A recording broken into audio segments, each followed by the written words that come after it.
क्या मैं आपसे पूछ सकता हूं कि आप लोग इस संसार में क्यों आए हैं?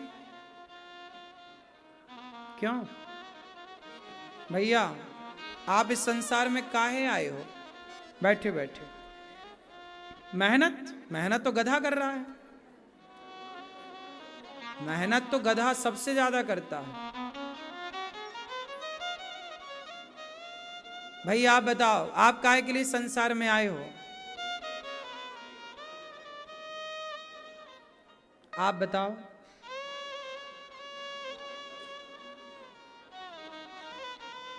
अच्छे कर्म करने, ईश्वर की प्राप्ति करने। आप बताओ,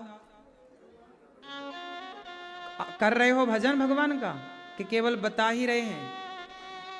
लोग बता भी देते हैं कि हम भगवान को पाने आए हैं। क्या पाप आए?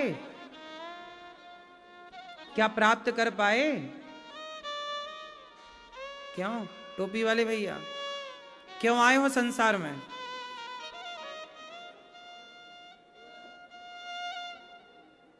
बोलो। मैया, ओ लाल मैया, क्या बोलती तू?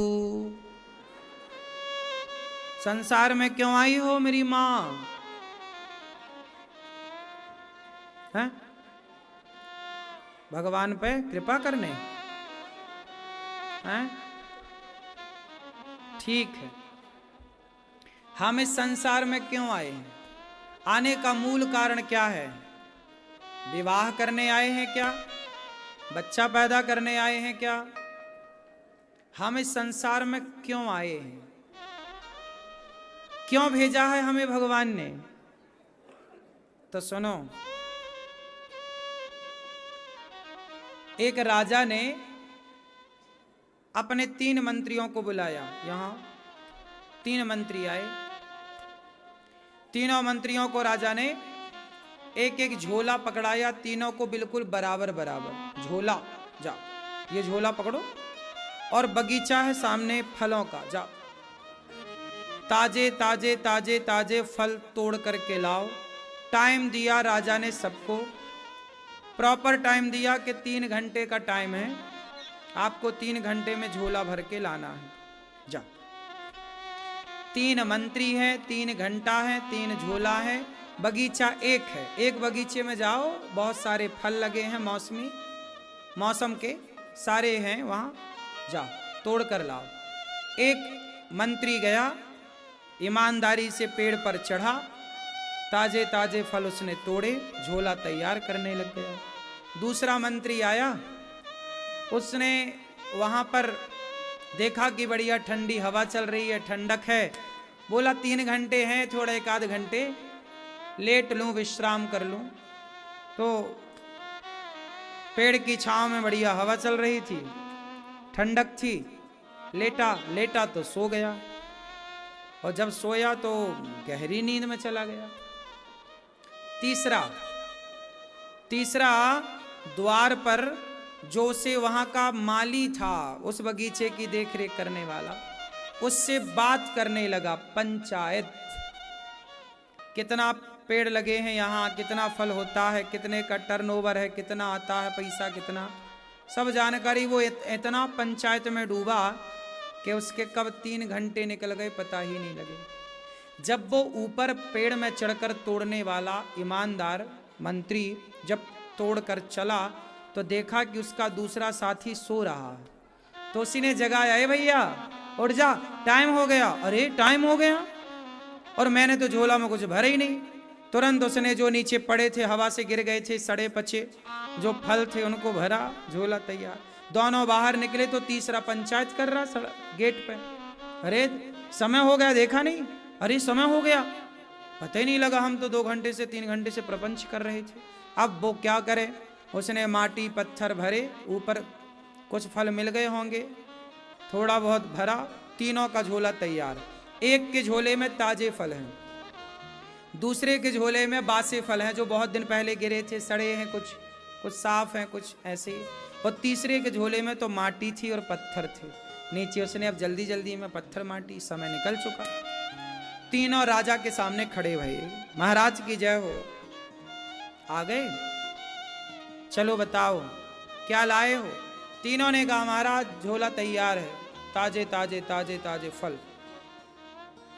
राजा ने चौथे मंत्री को बुलाया, बोले इन तीनों को जेल में डाल दो, अलग अलग जेल में डालना, और तीनों को खाने में वही देना जो इन्होंने झोले में भरा है। अब तीनों को जेल में बंद कर दिया। अब जिसने ताजे फल भरे थे उसका तो कुछ नहीं बिगड़ा, सवेरे 2 खाए, शाम 2 खाए, मस्त। दूसरा भी सड़े भरा था, 1 दिन 2 दिन तो गुजारा हुआ, पर सड़े से सड़े और सारे फल सड़ते चले गए। अब वो सड़े फल खाए तो बीमार पड़े, और ऑप्शन था नहीं, तब वो लगा चिल्लाने बीमारी से। 8 और समस्या तीसरे की थी प्रपंची की।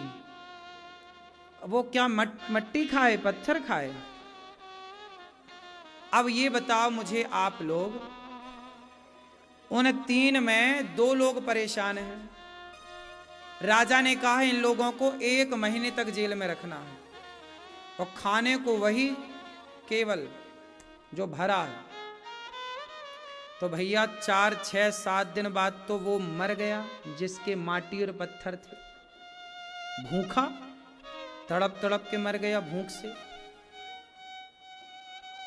दूसरा बीमार पड़ गया और बीमारी से मर गया 10-15 दिन बाद। लेकिन तीसरा बड़ा स्वस्थ है। क्या आप मुझे बता सकते हैं कि वो स्वस्थ है? और वो 2 जो मर गए, एक बीमार बिल्कुल मरने की स्थिति तक पहुंच गया, और ये जो एक मर गया, दूसरा मरने की स्थिति में, और तीसरा स्वस्थ है। इन तीनों की स्थिति का जिम्मेदार कौन है, बस ये बताओ। राजा जिम्मेदार है, राजा ने जेल में डाल दिया ना तीनों को। कौन जिम्मेदार है? टोपी वाले भैया बताएंगे कौन जिम्मेदार है? हैं? हैं? कौन जिम्मेदार है? बोलो बेटा, कौन जिम्मेदार है? वो स्वयं। राजा ने तो एक साथ समय दिया था, जाओ फल लेकर आओ। आप ही प्रपंच में उलझ गए, आप ही सो गए। इसलिए कहता हूं, ये कहानी उन मंत्रियों की और राजा की नहीं है, ये कहानी हम सब की है। अब सुनो इसे दूसरे तरीके से।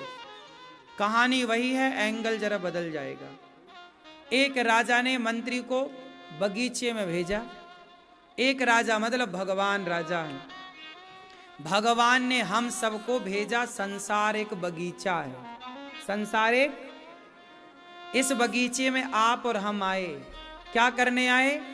फल लेने, अच्छे अच्छे कर्मों के फल। क्या लेने आए? अच्छे अच्छे कर्मों के फल। लेकिन यहां कुछ लोग तो अच्छे कर्मों में लग गए। वो एक मंत्री ईमानदार पेड़ पर चढ़ के ताजे ताजे फल तोड़ता रहा, झोले में भरता रहा। कोई है जो इस कलिकाल में भी अच्छे कर्म करने में लगा है, सुन नहीं रहा है दूसरों के प्रपंच को, लेकिन दूसरा दिन रात खाए पिए के सो रहा है, सो रहा। आप लोग समय कहाँ ज्यादा गवाते हो? दिन भर सोना। इसलिए कहते ना, उठ जाग मुसाफिर भोर भई, अब रैन कहाँ तू सोवत है। जो सोवत है वो खोवत है, जो जागत है वो। तो एक आदमी अच्छे कर्म कर रहा है और दूसरा व्यक्ति सो रहा है, और तीसरा क्या कर रहा है? पंचायत। आप लोग भी दिन भर प्रपंच करते हैं। दिन माताएं बहनें 2-2 घंटे चुगली कर लेती हैं, इसकी उसकी, उसकी इसकी, इसकी वैसी वैसी, कैसी कैसी, सब हो जाता है। समय का, समय की ऐसी वैसी तैसी सब हो जाती है। सही है? दिन भर आप पंचायत करते हो, दिन भर उसकी बातें उसकी बातें उसकी बातें करते हो। इन्हीं बातों में आपका सारा समय बीत जाता है। दिन भर निंदा, दिन भर चुगली, उसकी बात उसकी बात। आप लोग कहीं बैठकर भगवान की बात नहीं करते, उसकी बात करते हैं जिससे आपका कोई लेना और देना नहीं है। पड़ोसन की बात, पड़ोसी की बात, परिवार की बात, क्या पाओगे इससे? बात करो तो भगवान की बात कर लो, अच्छी बात कर लो। ना तो अच्छी बात हुई, भगवान की बात हुई। इसी काम को करते करते आपका टाइम बीत गया, और जब बीत गया तो वापस आपको परमात्मा के सामने खड़ा होना पड़ता है। और भगवान बोलते हैं कि मैंने तुझे भेजा था क्या करने? इस संसार में अच्छे अच्छे कर्म करने। जाओ अच्छे कर्म करो। बेटा चुप रहो, शांत रहो। क्या करने के लिए भेजा भगवान ने? अच्छे कर्म करने। ऐसा कर्म करो, ऐसा कर्म करो कि आपके उस कर्म से, जैसे मीराबाई ने ऐसे कर्म किए कि कर्म से परमात्मा प्राप्त हो गए। हम अच्छे कर्म करते हैं, नेकी सच्चाई अच्छाई के राह पर चलते हैं, तो हमें अच्छे कर्मों के बल पर केवल धन धान्य नहीं, भगवान भी मिल जाते हैं। उस परमात्मा की खोज में हम आए हैं, उस ईश्वर को पाने आए हैं कर्मों के द्वारा। भगवान भी मिलेंगे तो कर्म से ही मिलेंगे, फ्री में तो भगवान भी नहीं मिलते।